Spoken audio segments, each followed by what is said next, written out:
Suasana di pusat kota Baghdad hari itu benar-benar memanas. Bukan karena terik matahari gurun, melainkan karena kehadiran seorang pemuka agama dari barat bernama Father Silvanus. Ia berdiri di podium kayu di depan pasar besar, dikelilingi oleh ribuan orang yang penasaran. "Kalian salah besar," teriak Silvanus dengan nada meremehkan. "Kalian menyebut nama Isa dalam kitab kalian, tapi kalian menolak Yesus kami. Padahal mereka adalah dua sosok yang berbeda. Yesus kami adalah sang penebus yang tewas di tiang salib dengan darah yang suci, sementara Isa kalian hanyalah seorang nabi yang kalian klaim tidak mati. Jika kisahnya berbeda, pribadinya pun berbeda. Berhenti mengaku-ngaku bahwa Isa adalah Yesus." Rakyat Baghdad mulai ricuh. Para ulama mencoba berdiskusi, namun Silvanus sangat lihai bersilat lidah dan sangat angkuh. Hingga akhirnya, muncullah Abu Nawas yang berjalan santai sambil memikul sebuah cermin besar yang dibalut kain usang. "Wahai Abu Nawas yang katanya cerdik," sambung Silvanus saat melihat sang sufi mendekat, "jawablah tantanganku. Bagaimana mungkin kau mengatakan Isa dan Yesus adalah orang yang sama? Yesus kami mati disalib untuk menebus dosa, sedangkan Isa kalian naik ke langit tanpa menyentuh kayu salib. Dua nasib yang bertolak belakang tidak mungkin dimiliki oleh satu orang yang sama. Kalian hanya menciptakan sosok hayalan untuk menandingi kebenaran kami." Silvanus tersenyum penuh kemenangan, merasa telah memojokkan keyakinan umat Islam di depan publik. Abu Nawas meletakkan cermin besarnya di atas tanah. Ia menatap Silvanus dengan tatapan jenaka, lalu meminta dua orang pemuda maju ke depan. "Tuan pendeta yang sangat yakin," ujar Abu Nawas sambil membuka kain penutup cerminnya. "Sebelum kita bicara soal langit, mari kita bicara soal bumi. Kau kenal dengan Amru Al-Qais, penyair besar tanah Arab?" "Tentu saja, semua orang tahu dia," jawab Silvanus ketus. "Baik, di kalangan para bangsawan, Amru Al-Qais dikenal sebagai sang raja yang terbuang, karena ia putra raja yang hidup luntang-lantung. Namun, di kalangan para penggembala di gurun, ia dikenal sebagai penyair gila, karena kata-katanya yang memabukkan. Jika orang bangsawan bersumpah bahwa Amru Al-Qais adalah seorang pangeran, dan orang gurun bersumpah bahwa ia hanyalah penyair gelandangan, apakah itu berarti ada dua orang Amru Al-Qais yang berbeda? Ataukah itu adalah satu orang yang sama yang dilihat dengan kacamata yang berbeda?" Abu Nawas melangkah maju, menunjuk tepat ke arah dada Silvanus. "Tuan, mari kita periksa data yang kau miliki dan data yang kami miliki. Siapa ibu Yesusmu? Mary. Siapa ibu Isa kami? Maryam. Di mana Yesusmu lahir? Bethlehem. Di mana Isa kami lahir? Baitul Lam, Bethlehem. Apa mukjizat Yesusmu? Menyembuhkan orang buta dan membangkitkan yang mati. Apa mukjizat Isa kami? Sama persis." Abu Nawas kemudian memutar cerminnya ke arah kerumunan. "Hanya karena kau mengklaim dia mati disalib dan kami tahu dia diselamatkan oleh Tuhan, bukan berarti orangnya jadi berbeda. Itu hanya berarti salah satu dari kita memiliki informasi yang lebih akurat tentang akhir perjalanannya. Jika kau melihat seseorang masuk ke dalam rumah melalui pintu depan, dan aku melihatnya keluar lewat jendela belakang, apakah itu berarti kita melihat dua orang yang berbeda? Tidak. Kita hanya melihat kejadian yang berbeda pada sosok yang satu." Silvanus mencoba menyelah, tapi nama Yesus dan Isa saja sudah berbeda jauh. Abu Nawas tertawa terbahak-bahak hingga perutnya berguncang. "Tuan pendeta, jika aku memanggil kucingku dengan nama Kitun di Baghdad dan kau memanggilnya Cat di negerimu, apakah kucing itu akan tiba-tiba berubah menjadi anjing? Yesus adalah pelafalan lidahmu. Isa adalah pelafalan lidah kami dari akar kata yang sama, Yasu. Kau terjebak pada bunyi huruf, tapi kehilangan esensi pribadinya. Mengatakan Yesus bukan Isa hanya karena perbedaan cerita akhir hidupnya adalah seperti mengatakan bahwa matahari di pagi hari berbeda dengan matahari di sore hari hanya karena warnanya berubah." Rakyat Baghdad bersorak riuh. Logika Abu Nawas tentang satu orang dua cerita benar-benar membungkam keangkuhan Silvanus. Sang pendeta merasa dipermalukan karena argumentasi dua sosok miliknya runtuh ketika di hadapan analogi Amru Al-Qais. Namun, Silvanus belum menyerah. Dengan wajah merah padam, ia berteriak, "Baik, jika kau bersikeras mereka adalah orang yang sama, maka kau harus membuktikan bagaimana mungkin jutaan orang melihatnya disalib, sementara kau bilang itu bukan dia. Siapa yang kalian tuduh sebagai penggantinya?" Bukankah itu hanya dongeng untuk menutupi ketakutan kalian akan kematian nabi kalian? Abu Nawas hanya tersenyum tenang. Simpan amarahmu untuk besok, Tuan. Besok aku akan tunjukkan padamu betapa mudahnya Tuhan menipu mata manusia demi menyelamatkan kekasihnya. Kabar tentang debat hari pertama menyebar seperti api di antara lorong-lorong sempit Baghdad. Keesokan harinya, alun-alun kota sudah sesak sejak subuh. Bahkan beberapa pengawal istana harus dikerahkan untuk menjaga ketertiban. Vater Silvanus muncul dengan membawa sebuah salib perunggu kecil yang ia gantungkan di lehernya. Wajahnya tampak lebih tegang namun tetap menyimpan kesombongan. Di sisi lain, Abu Nawas datang dengan membawa 2 buah jubah yang identik dan sebuah papan tulis kecil. Abu Nawas, seru Silvanus, suaranya parau karena emosi. Kemarin kau bicara soal nama dan identitas. Tapi sekarang, jawablah hal yang paling nyata. Sejarah. Ribuan orang menyaksikan Yesus dipaku di tiang salib. Para tentara Romawi, orang-orang Yahudi, bahkan ibunya sendiri melihatnya mati dan dikuburkan. Bagaimana mungkin kau, yang datang ratusan tahun kemudian, berani berkata bahwa mata mereka semua berbohong? Jika bukan dia yang disalib, lalu siapa? Apakah Tuhanmu sedang bermain sulap dengan nyawa manusia? Sejarah adalah tentang saksi, lanjut Silvanus dengan nada tinggi. Jika seorang pria ditangkap, diadili, dan dihukum mati di depan publik, maka pria itulah yang mati. Mengatakan bahwa dia diganti di detik-detik terakhir adalah penghinaan terhadap akal sehat. Apakah kau ingin mengatakan bahwa seluruh dunia saat itu sedang bermimpi kolektif? Silvanus menatap kerumunan, mencari dukungan dari para pengikutnya yang mulai berteriak setuju. Abu Nawas meletakkan papan tulisnya di atas meja kayu. Ia meminta 2 jubah identik yang ia bawa dipakaikan kepada 2 orang sukarlawan yang perawakannya mirip. Tuan pendeta yang memuja penglihatan mata, ujar Abu Nawas sambil berjalan mengitari kedua orang itu. Mari kita bicara soal penglihatan. Bayangkan ada seorang pencuri yang sangat jahat. Ia menyelinap ke kamar sang raja di tengah malam yang gelap gulita untuk membunuhnya. Abu Nawas kemudian mematikan sebuah pelita kecil di dekatnya, menciptakan bayangan yang temaram. Namun, sang raja yang bijak sudah tahu rencana itu. Ia keluar lewat pintu rahasia. Di saat yang sama, salah satu pengawal yang juga seorang pengkhianat masuk ke kamar itu untuk mencuri mahkota. Karena ruangan sangat gelap, para prajurit kerajaan yang mengira raja sedang diserang, langsung merangsek masuk dan menangkap orang yang ada di dalam kamar itu. Abu Nawas menunjuk ke arah Silvanus dengan jarinya yang lincah. Tuan, para prajurit itu melihat sosok di atas tempat tidur raja. Mereka melihat jubah raja. Mereka melihat mahkota raja. Namun, apakah orang yang mereka tangkap dan mereka hukum itu pasti sang raja? Tentu saja mereka yakin itu raja karena dia ada di tempat raja, jawab Silvanus kesal. Persis, sahut Abu Nawas. Itulah yang terjadi di Yerusalem. Musuh-musuh Isa alaihissalam begitu buta oleh kebencian. Mereka tidak mencari kebenaran. Mereka hanya mencari sosok untuk dibunuh guna memuaskan nafsu mereka. Tuhan yang Maha Kuasa tidak butuh sihir yang rumit.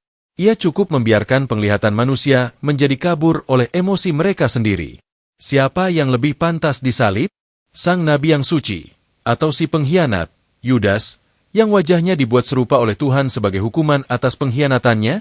Mata manusia bisa ditipu, Tuan Pendeta, tapi rencana Tuhan tidak pernah meleset. Silvanus mencoba membela diri. Tapi itu tidak adil.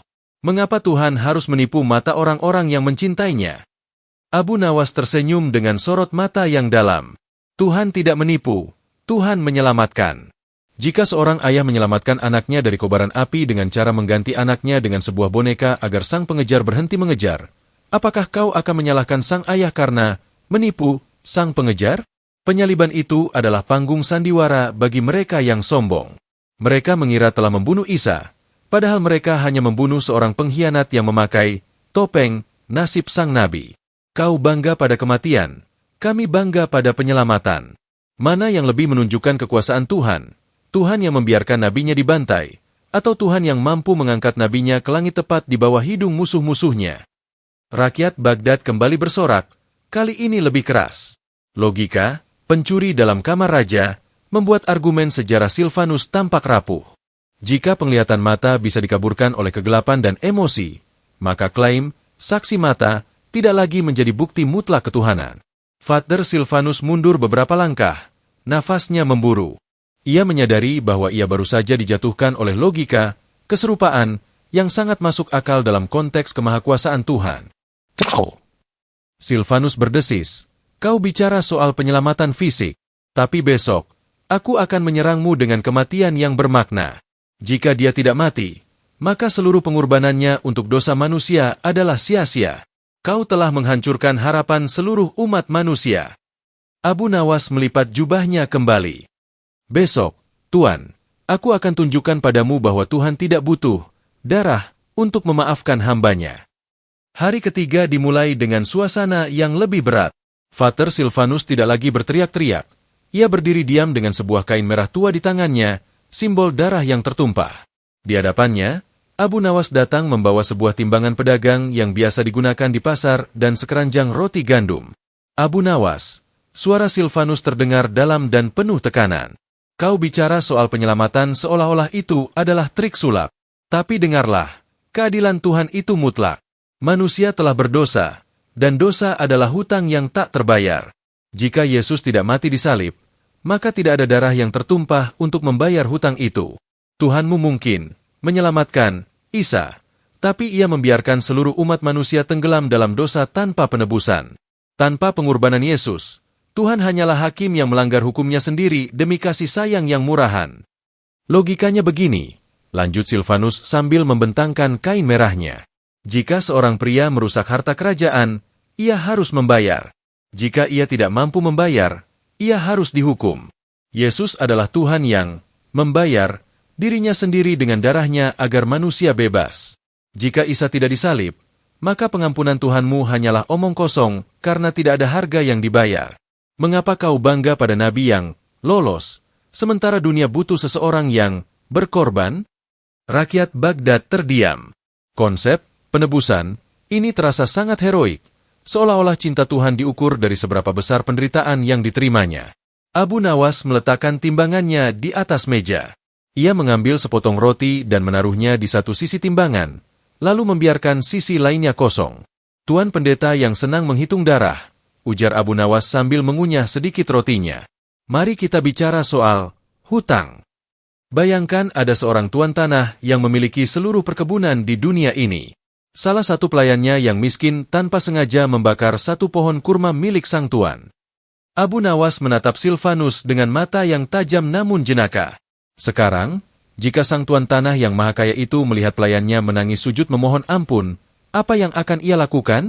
Apakah sang tuan tanah harus memanggil anaknya sendiri, lalu mencambuk dan membunuh anaknya di depan pelayan itu agar sang tuan merasa adil, sebelum berkata, "Oke, hutangmu lunas?" Ataukah sang tuan cukup berkata, "Bangunlah, aku adalah pemilik perkebunan ini, dan aku memaafkanmu karena aku ingin memaafkanmu"? Mana yang menurutmu lebih menunjukkan kekuasaan? Sang tuan yang terikat hukum harus ada darah, atau sang tuan yang memiliki hukum itu sendiri? Silvanus mencoba menyela, tapi keadilan harus ditegakkan. Dosa adalah pelanggaran hukum. Abu Nawas memotong dengan cepat. Suaranya naik satu nada. Siapa yang membuat hukum itu? Tuhan. Jika Tuhan yang membuat hukum, maka Tuhan pula yang berhak menghapusnya. Mengatakan Tuhan harus melihat darah sebelum ia bisa memaafkan adalah seolah-olah kau mengatakan ada hukum alam yang lebih tinggi daripada Tuhan, yang memaksa Tuhan untuk bertindak sadis sebelum bisa bertindak kasih.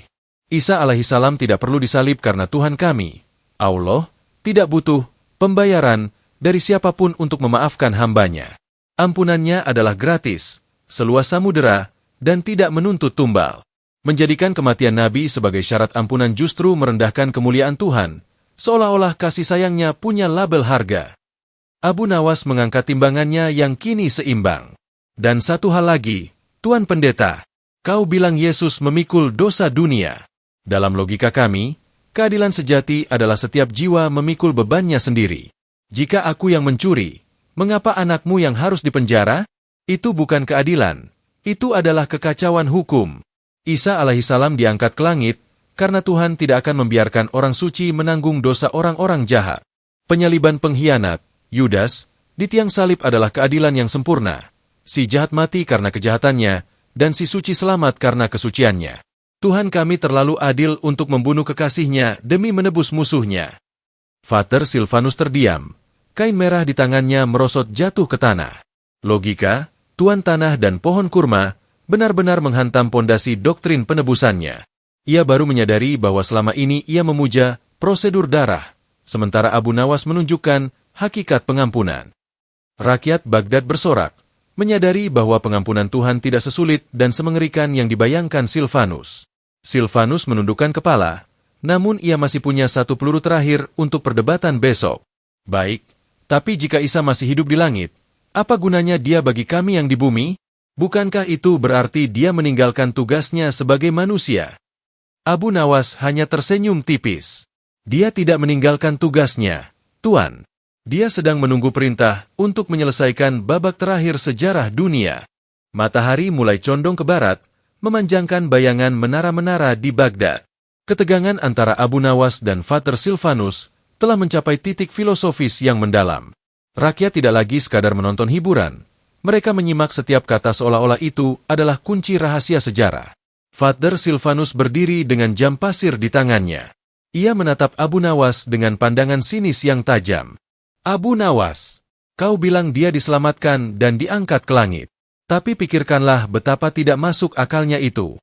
Jika ia tidak mati, maka ia melarikan diri dari takdir kemanusiaannya. Apa gunanya seorang pemimpin yang sembunyi di langit sementara dunia menderita? Ribuan tahun telah berlalu, dan duniamu masih menunggu sesuatu yang gaib.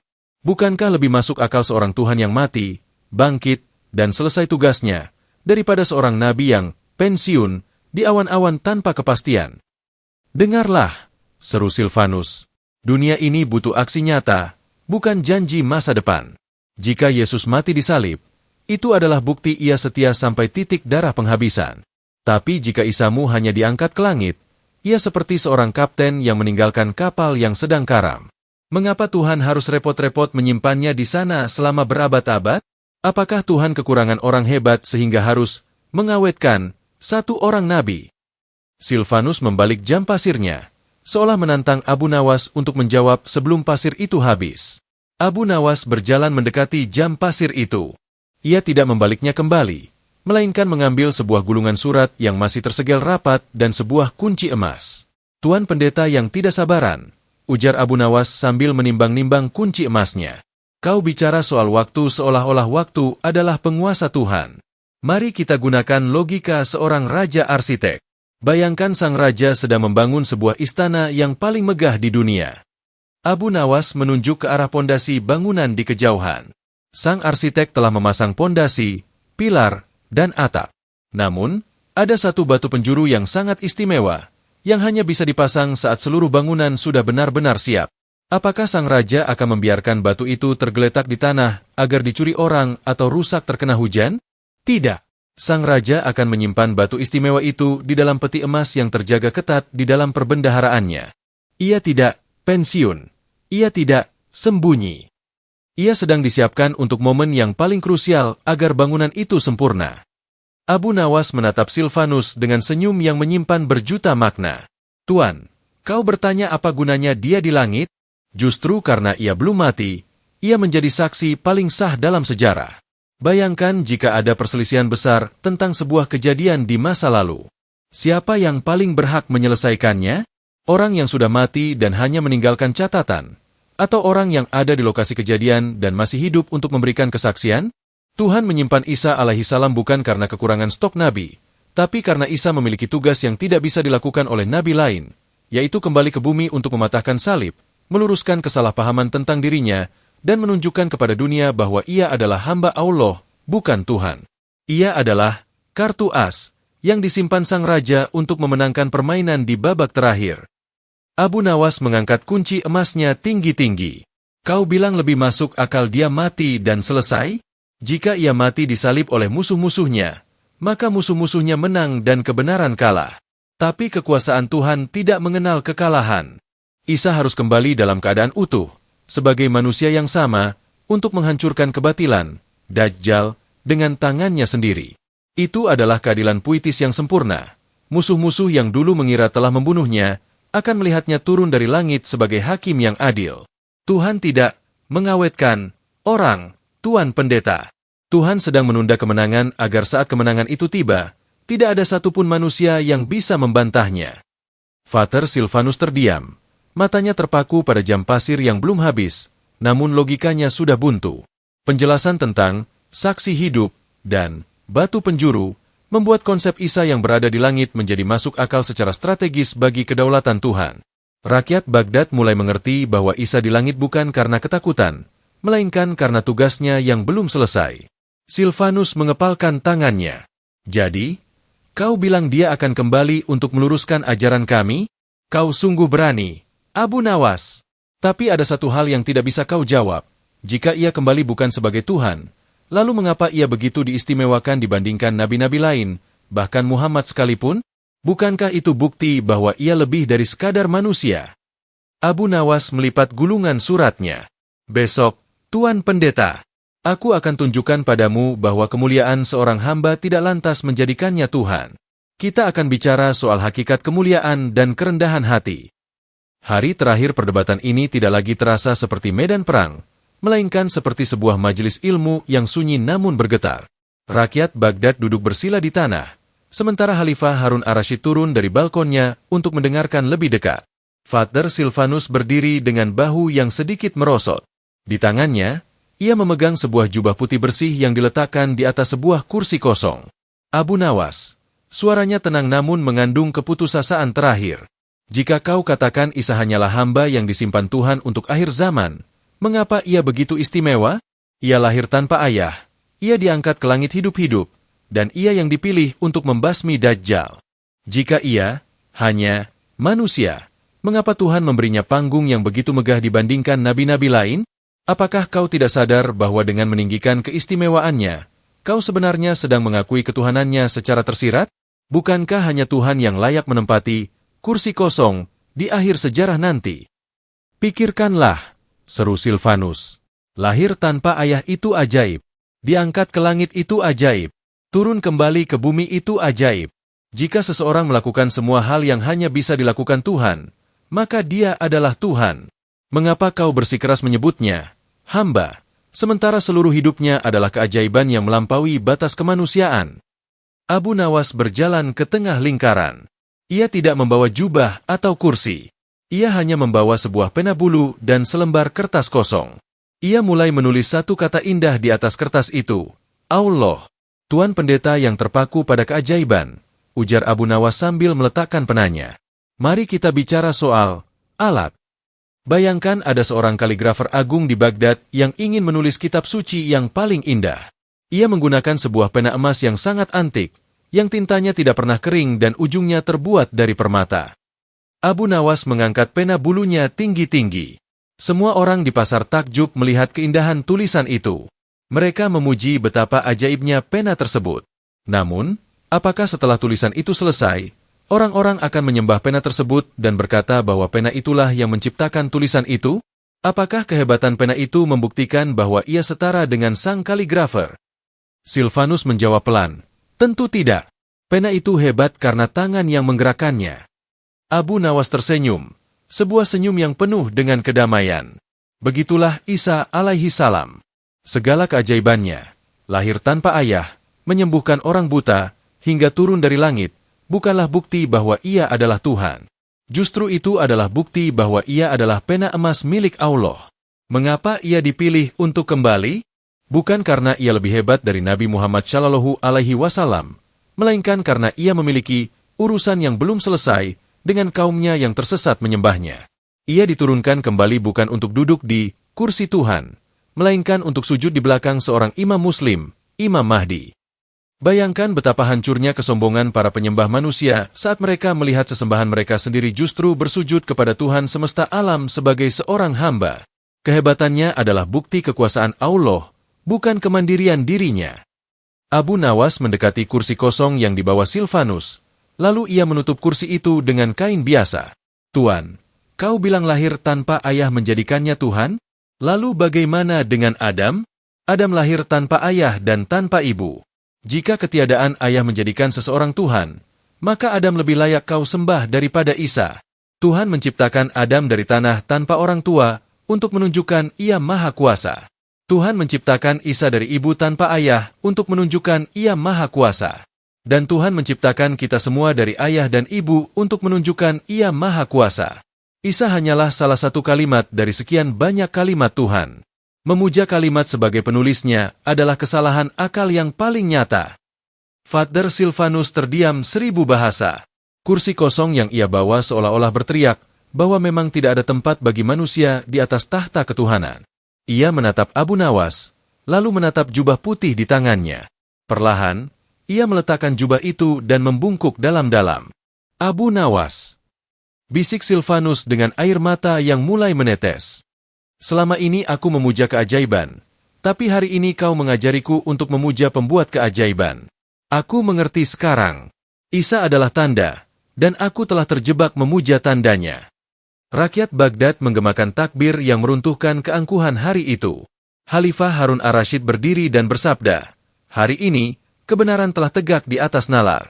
Isa adalah putra Maryam, hamba Allah, dan ruh darinya. Ia bukan Tuhan, dan ia tidak pernah mati disalib." Meskipun perdebatan tentang sosok Isa alaihissalam dan penyaliban telah usai dengan kemenangan logika Abu Nawas, Father Silvanus masih memiliki satu ganjalan besar di hatinya. Ia tidak bisa menerima jika Isa alaihissalam hanyalah hamba biasa yang setara dengan manusia lain dalam hal derajat di hadapan Tuhan.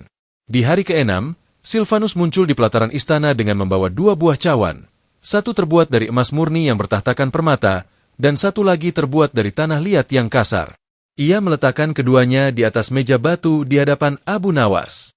"Abu Nawas," seru Silvanus, "jika kau katakan Isa hanyalah hamba dan tidak disalib karena ia disimpan Tuhan, kau tetap tidak bisa menjelaskan esensi firman yang menjadi manusia.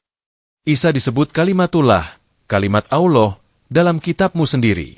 Jika ia adalah kalimat Allah, maka ia adalah bagian dari zat Allah. Emas tetaplah emas meski dibentuk menjadi cawan, sementara tanah liat tetaplah tanah liat. Bagaimana mungkin kau menyamakan cawan emas, Isa, dengan cawan tanah, manusia biasa, hanya karena keduanya sama-sama berbentuk wadah? Dengarlah," lanjut Silvanus. "Kalimat seseorang mencerminkan pikirannya. Kalimat Tuhan mencerminkan zatnya. Jika Isa adalah kalimat Allah, maka ia bukan sekadar ciptaan, tapi ia adalah Tuhan yang mewujud dalam suara dan rupa. Kalian kaum muslim mengakui ia adalah kalimatnya, tapi anehnya kalian menolak menyembahnya. Bukankah menyembah kalimat Tuhan sama dengan menyembah Tuhan itu sendiri?" Silvanus menatap Abu Nawas dengan tajam, merasa telah menemukan celah dalam istilah Al-Quran yang diimani Abu Nawas. Abu Nawas melihat kedua cawan itu, lalu ia mengambil selembar kertas kosong dan sebuah pena. Ia menuliskan kata, "api," dengan huruf besar yang tebal di atas kertas tersebut. "Tuan pendeta yang senang bermain kata," ujar Abu Nawas sambil menyodorkan kertas bertuliskan, "api," itu ke tangan Silvanus. "Kau bilang kalimat Tuhan adalah zat Tuhan. Sekarang, peganglah kertas ini. Apakah tanganmu merasa panas? Apakah kertas ini membakar jubahmu?" Silvanus mendengus, "Tentu tidak, itu hanya tulisan." Abu Nawas tertawa kecil. Lalu ia mengambil korek api dan menyalakan api kecil di ujung kayu. "Tuan, perhatikan baik-baik. Kalimat api yang kutulis di kertas adalah ciptaanku, tapi ia bukan zatku. Aku bisa menulis kata api, air, atau tanah. Namun diriku sendiri bukan api, bukan air, dan bukan tanah." Begitu pula dengan Isa alaihissalam. Ia disebut kalimat Allah, karena ia tercipta bukan melalui proses biologi manusia, ayah, melainkan melalui kalimat perintah langsung, kun. Jadilah.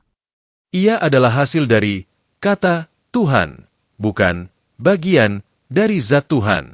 Jika setiap kata yang diucapkan Tuhan berubah menjadi Tuhan, maka akan ada jutaan Tuhan di semesta ini, karena setiap pohon, bintang, dan nyawa diciptakan dengan kalimat perintahnya.